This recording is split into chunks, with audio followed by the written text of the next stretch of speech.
ఆమె తెలుగుదేశం పార్టీలో ఉండింది విడుదల రజని. మేము ఆ రోజు ఇదేదో సైబర్ మొక్క అనుకున్నాం.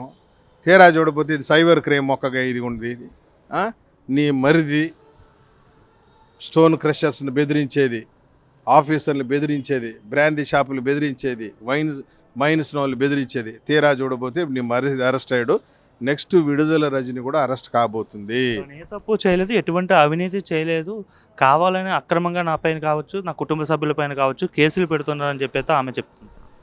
ఈ భారతదేశంలో అరెస్ట్ అయిన ప్రతి దొంగ చెప్పి ఫస్ట్ మాట అదే, నాకు ఏ పాపం తెలీదు, నా పైన రాజకీయ దురుద్దేశంతో నన్ను కక్షపూరితంగా అరెస్ట్ చేస్తాను. నువ్వు చేసిన పాపాలు మామూలు పాపాలు కాదు. జనాల్ని అధికారాలని వేధించి వాటాల కోసం పీల్చి పిప్పి చేసినావు.